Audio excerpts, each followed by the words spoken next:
Hello students, how are you? I hope you all are very well and you are safe at your home. Children, in the previous video we had done the question, very short answer type and short answer type 2 questions. We are reading chapter 6 of your geography book and the title of the chapter is population. So children, here is question answers for you. People are the nation's most valuable resource. Only a well-educated and healthy population can provide potential power.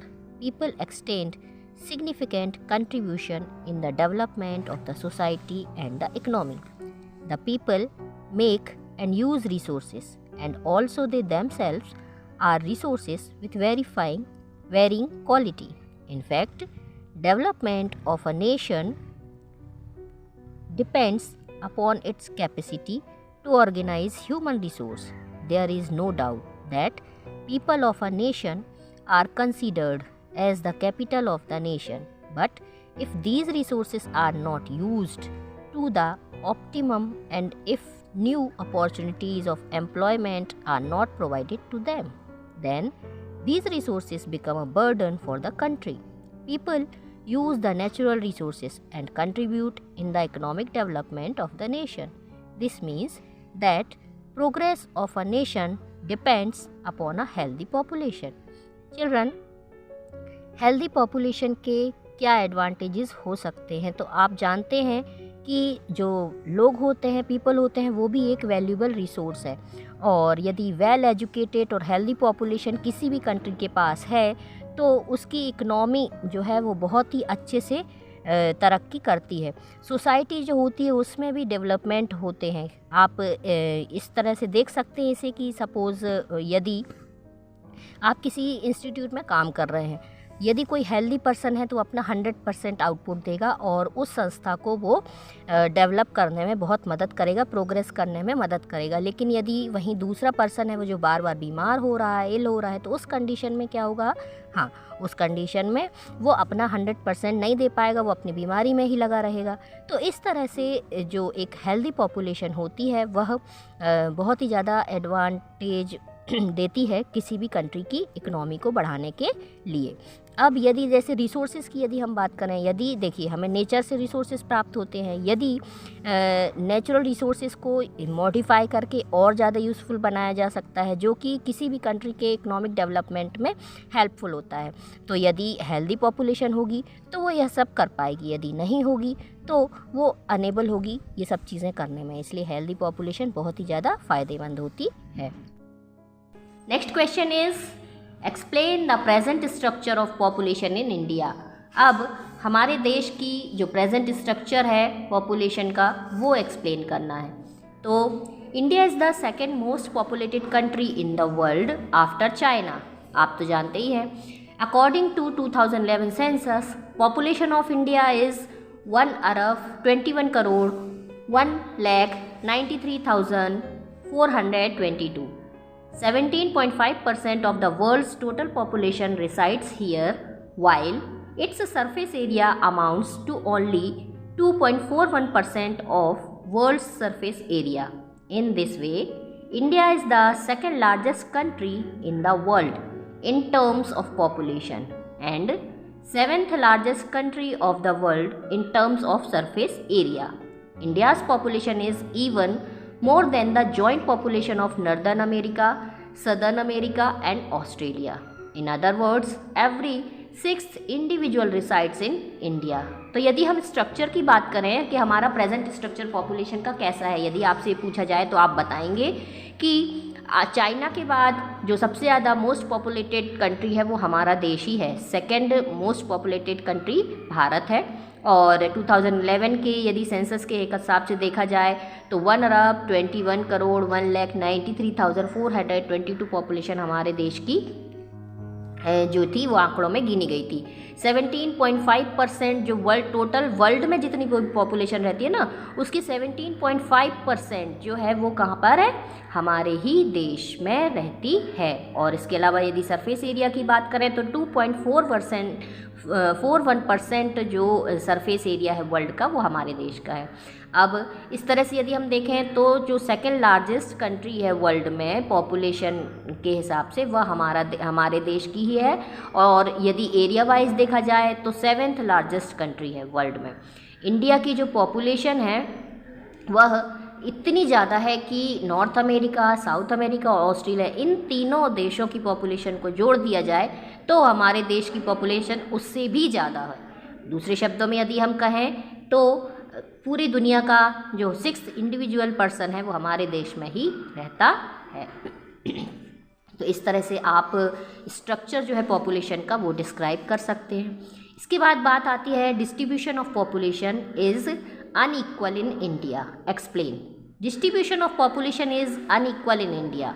More population is found in the plain areas in comparison to mountains regions, forest areas and deserts. So, population is found to be more in fertile river plains and coastal regions. Population of a small state called Sikkim, situated in the Himalayas, is merely 6.7 lakh, while population of large state called Uttar Pradesh, situated in the plains, is 19.95 crore. There are a total of 10 states in India, each of whose population is greater than 6 crore. Even after having a large surface area, there are a few states which have less population, such as Rajasthan and Madhya Pradesh. And one point to be noted is that both these are large states of India in terms of surface area. More than half of India's total population resides in 5 states: Uttar Pradesh, Maharashtra, Bihar, West Bengal and Andhra Pradesh. Children, यदि population का distribution पूछा जाए कि हमारे देश में किस प्रकार से पॉपुलेशन का डिस्ट्रीब्यूशन है, किस प्रकार से अनइक्वल पॉपुलेशन हमारे देश में है, तो हमें बताना होगा कि डिस्ट्रीब्यूशन जो है हमारे देश में बहुत ज़्यादा अनइक्वल है। जैसे कि मोस्ट पॉपुलेटेड जो स्टेट है वो उत्तर प्रदेश है, जहाँ पर लगभग 19.95 करोड़ पीपल रहते हैं। और वहीं जो लेस पॉपुलेटेड है वो हिमालय रीजन में सिक्किम है, जो कि 6.7 लाख पीपल वहाँ पर रहते हैं। अब यदि पॉपुलेशन जहाँ पर ज़्यादा पॉपुलेशन है हमारे देश में, आधे से ज़्यादा पॉपुलेशन जो हमारे देश में है वो कौन कौन से हैं, वो है बहुत ज़्यादा पॉपुलेशन जो पाई जाती है उत्तर प्रदेश, फिर महाराष्ट्र, फिर बिहार, फिर वेस्ट बंगाल और फिर आंध्र प्रदेश। अब यदि एरिया वाइज देखें तो एरिया वाइज ऐसे 10 स्टेट्स हैं, एरिया वाइज ऐसे स्टेट्स मध्य प्रदेश और राजस्थान हैं जो कि बहुत बड़े हैं, लेकिन पॉपुलेशन उतनी ज़्यादा वहाँ पर नहीं है। अब यदि टोटल 10 स्टेट्स हैं जो कि 6 करोड़ से ज़्यादा लोग वहाँ पर रहते हैं, तो इस तरह से आप जो है किस प्रकार से अनइक्वल पॉपुलेशन है आप देख सकते हैं। माउंटेन रीजन्स के कंपैरिजन में प्लेन एरियाज जो होते हैं वहाँ पर ज़्यादा पॉपुलेशन पाई जाती है। फॉरेस्ट एरियाज़ और डेजर्ट एरिया में भी लोग ज़्यादा रहना पसंद नहीं करते हैं, तो ज़्यादातर पॉपुलेशन कहाँ पाई जाएगी, प्लेन एरियाज़ में पाई जाएगी।